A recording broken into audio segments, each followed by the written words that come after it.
Serious Bharatvarsha आसामाव BJP सरकारा जेरैबादि मावदों बिटिसियावबो जेरैबादि बिथांमोना गाग्लोबनो थाखाय नाजादों बीजेपीखौ बिटिसि एरियायाव गायसननायनि थाखाय जेरै बिथांमोना नाजागासिनो बेनिफ्राय बारग'नोबा आसाम सरकारखौ सोलायनो हानांगोन आसाम सरकारा परिबर्तन जानांगोन होमबासो बिटिसिया बासिगोन बेनि थाखाय बे इलेक्शना बिराद सिरियास बिजेपियाव जइन जाबाय होनना बुंदों बिजेपिनिफ्रायबो बिराद मानसिफोर बिपिएफआव जइन जाबाय समफोरालागै 2000सोआ कुमारिघाटआवनो जइन जागोन बिजेपिनिफ्रायबो इउपिपिएलनिफ्रायबो दा माखासे मानसिफ्रा ओरैबायदि दल सालायनायनि धुम नांदों माने साननै सानथामावनो दलखौ सालायलायबाय थायो थांलाय फैलाय दा बेफोरबायदि दल सालायग्रा मानसिफोरखौ लानानै नोङो जेबो राजनितिक दोलोनि शक्ति दुर्बल बे बाथ्राखौ दा हमनो हायै बादि परिस्थिति जिखुनु दलावनो बिजेपिनिफ्रायबो फैयो साननै आरो थांफिनो बिपिएफनिफ्रायबो थांलाय फैलाय जादों बेबादि माखासे मानसिया खालामलायबाय थादों दा बेखौ मा बुंनो बेखौ बुंनानै बारा लाब गैया जोंनावबो थादों बदिन आहमेदा गावस्रानानै इलेक्शन गेलेदों बेनि भबिष्यतआ गावनि जायनि बेक्तिगत डिसिसन बियो आरो बिथाङा गावनि भबिष्यतखौ जाना लागोन मानो होनबा देरहानायाथ' देरहाखाया होनना मिथिनानैबो जों मोनसे सन्देह लादों बिथाङा बिजेपिनिफ्राय फैसा जानानै मुसलमान भटखौ सोखावनानै बिदि बिजेपिखौ देरहाहोनायनि जितु चक्रान्त बे चक्रान्तआव बिथाङा गासनदों आथिं होदों आरो बेनि थाखायनो बिथाङा गेलेदों जोङो सांगठनिक भाबै जिखिनि एक्सन लानो गोनां थायो बेखौ लानो थाखाय जोङो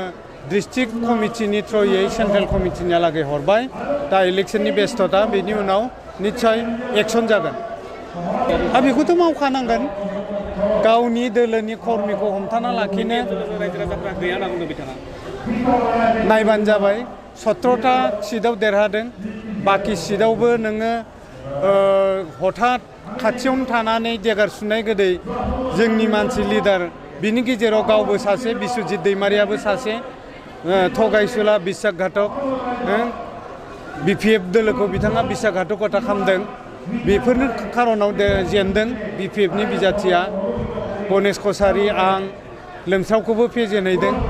दा बिदिनो बेयाव खाथि खाला बियो फेजेनलाजोबदों दा बेनि थाखाय नोङो बिपिएफ दोलोआ दिनैनि दिनाव मोजां नंला माबा नंला होनना बुंनोबो एसे आसुसु मोननांगौ लाजिनांगौ खारन बिथांमोनानोथ' धंस' खालामदों बिपिएफखौ बिथांमोननि सायाव मा बुंनो जों खोनादोंसो एनएलएफबि होननाय माने गोदान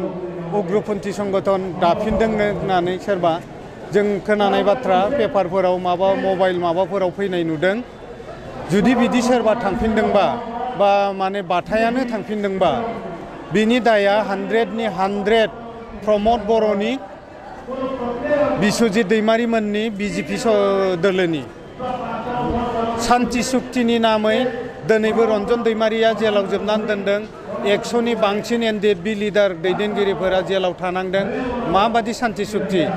आरो दा जाय बायहेरायाव थानाय एनडिएफबि बिथांमोनखौबो पुलिसा नागिरबाय थादों केसफोरा उइथड्र जायाखै हाजिरा होबाय थानांगौ केसाव बेबादि परिस्थिति जायोबा सोरबा थांफिननाया गिदिर खोथा नङा बेबादि जोङो कोनो असान्ति बेबादि उग्रपन्थी बर'नि गेजेराव जोङो लुबैफिना किन्तु उफाय गैयैनि सोरबा बेबादि जुदि थांफिननो गोनां जादोंबा बेनि दाया 100नि 100 प्रमद बर'नि जागोन बिथाङा एनडिएफबिखौ आलाय सिलाय खालामदों दिनैनि दिनाव सुक्तिनि नामै सोर बुंना लानो जेनगोन होननानैथ' बुंना लानाय नङा देरहानो थाखाय बयबो मावो केन्डिडेटआ जोंबो मावदों बिथांमोनाबो मावदों किन्तु भबेश कलिताखौ मोजां मोनै मानसिया बारानिफ्राय बारा जालांगासिनो आरो नैबे इलेक्शनाव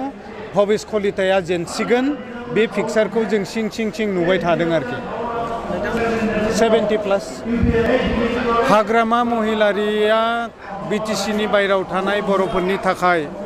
थांनाय दिनाव बिराद खामानि मावबोदों आरो दिनै बर' कसारि काउन्सिल जे जादों बेनि UBPOखौ हाग्रामा महिलारियासो दादोंमोन। हाग्रामा महिलारिनि थाखा फैसा गासिबो माबानायनि थाखायसो UBPO मिनिस्टार बसुमतारी मोना जानो हादोंमोन। गतिके BTCनि बायरायाव थानाय बर'फोरखौ सानफ्रोमबो आसामनिल' नङा बेंगलनि बर'फोरखौबो नेपालनि बर'फोरखौबो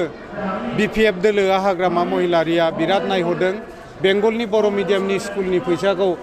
स्वयं हाग्रामा महिलारिया होबोबाय थादों आरो आसामाव थानाय माने जि BTCनि बायरानि बर'फोर जेलानो गुबुन गुबुन उसुबिदायाव खैफोदाव आफोदाव नागिरदों हाग्रामा महिलारिया सानफ्रोमबो सहाय सहযোগিতা खालामबोदों। আমাৰ খুব তীব্ৰভাৱে চলি আছে আৰু ৰাইজৰো প্ৰচণ্ড সঁহাৰি। এই মানুহৰ স্বতঃস্ফূৰ্ত অংশগ্ৰহণ মানুহৰ মাজত উদ্দীপনা দেখা গৈছে আৰু আমাৰ বিজয় ইতিমধ্যে নিশ্চিত। কিন্তু মই ক'ব নোৱাৰিম, কিন্তু আমি 85,000 প্লাছ ভোট পাম। নহয়, উদ্দেশ্যটো হৈছে সামগ্ৰিক উদ্দেশ্য।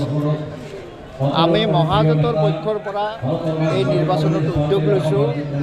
অসমৰ পৰা এই সাম্প্ৰদায়িক জনজাতি বিৰোধী, অসমীয়া বিৰোধী, দৰিদ্ৰ জনসাধাৰণ বিৰোধী, যুৱ বিৰোধী, ছাত্ৰ বিৰোধী, কৃষক বিৰোধী আৰু গণতন্ত্ৰ বিৰোধী, সংবিধান বিৰোধী এই শক্তিটোক আমি ৰাজ্যৰ পৰা উৎখাত কৰাৰ কাৰণে আমি এই উদ্যোগ গ্ৰহণ কৰিছোঁ। খুব নিষ্ঠা সহকাৰে, খুব তৎপৰতাৰে আৰু খুব সুশৃংখলভাৱে আমাক মহাজোঁটৰ অংশীদাৰ দলবিলাকে আমাক সহায় কৰিছে। আমাৰ কৰ্মীবিলাকেও দিনে ৰাতি কাম কৰি আছে, যথেষ্ট কষ্ট কৰিছে, কষ্ট স্বীকাৰ কৰিছে।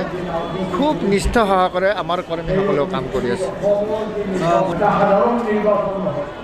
সক্ৰিয়তা আমি বিশেষ দেখা নাই। আমি যিটো ইয়াতে দেখিছোঁ যে জনসাধাৰণৰ সঁহাৰি BJP দলৰ প্ৰচাৰৰ প্ৰতি খুব কম, কিন্তু তেওঁলোকে টকা পইচাৰ খেলা খুব আৰম্ভ কৰিছে। আৰু মই ভাবোঁ যে একাংশ যদিও তেওঁলোক BJPৰ সমৰ্থক নহয় বা BJP বিজিত হোৱাটো বা BJP চৰকাৰৰ পতন হোৱাটো নিশ্চিত বুলিও জানে, তথাপিও একাংশ মানুহে পইচাৰ কাৰণে হয়তো তেখেতসকলৰ ওচৰত চাপিছে, কিন্তু এই চাম মানুহে কিন্তু BJPৰ বিপক্ষেহে ভোট দিব। লুৰিণজ্যোতিৰ ঢৌ অৱশ্যে আমাৰ ৰঙিয়া সমষ্টিত আমি দেখা নাই, আৰু অন্যান্য সমষ্টিতো আমি তেনেধৰণৰ কোনো খবৰ পোৱা নাই যে ঢৌ আহিছে। কিন্তু ডেফিনেটলি লুৰিণজ্যোতিৰ যি ৰাজনৈতিক শক্তি, AJPৰ ৰাজনৈতিক শক্তি যদি উত্থান হয়, তাত মই ভাবোঁ অসমৰ ৰাইজৰ একো বিশেষ ক্ষতি নহয়। জয় হোৱাৰ পিছত প্ৰথম কাম ৰঙিয়াৰ সামগ্ৰিক উন্নয়ন। তেনেকৈয়ে আমি আগবাঢ়িম। পৰ্যায়ক্ৰমে প্ৰাথমিকতাৰ ভিত্তিত